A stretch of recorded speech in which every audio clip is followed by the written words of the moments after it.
Leather has a rugged appeal that dates back to primitive times, when humans rubbed fats into animal skins to preserve them. Times have changed, but leather continues to endure.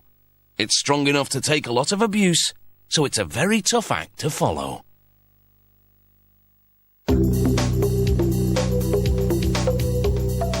This leather comes from the hides of cows killed for meat.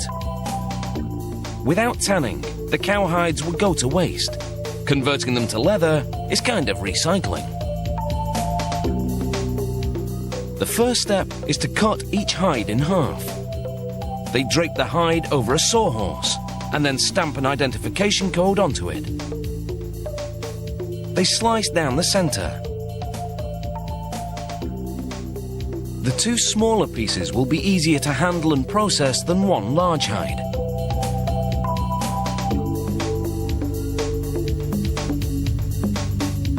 They load hundreds of the hide sections into this modified cement mixer to undergo some serious hair removal.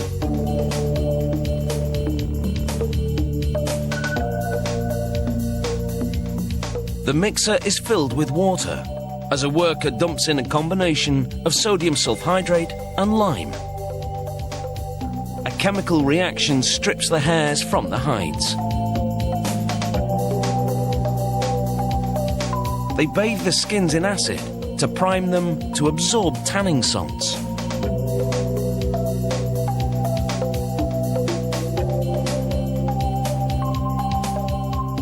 The tanning happens inside big wooden drums with prongs that keep the skins from getting tangled during the process. The chrome salts turn the hides blue as they bind to the collagen fibers of the skins.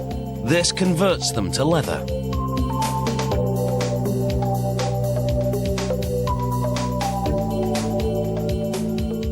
They feed the leather, grain side up, to a machine that splits the leather into layers.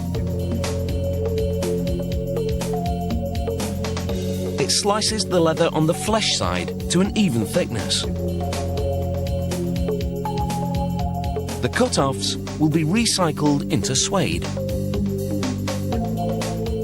They check each piece of leather with a gauge to confirm the thickness is uniform.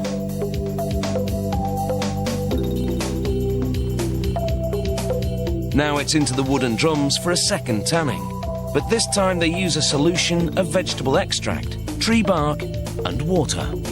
They add some dye and a chemical that will make the leather water resistant. The solution binds to the leather, giving it a brown tint. It's a gentler tanning than the earlier one, and it softens the leather.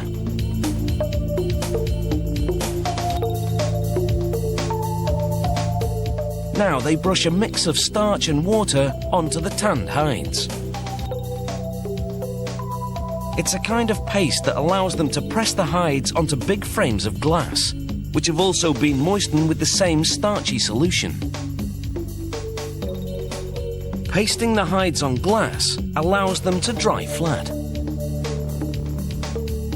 Wipers clean the glass between hangings, and a spray system coats it again with the starchy paste.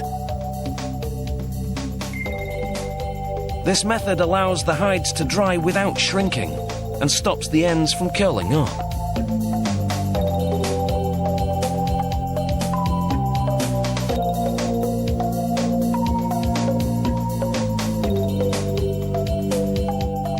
After 4 hours in a dryer, it's time to remove the hides. They easily peel away from the glass.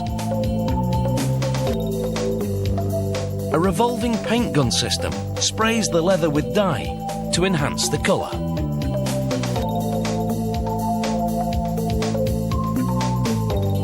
And now it's time to create some friction.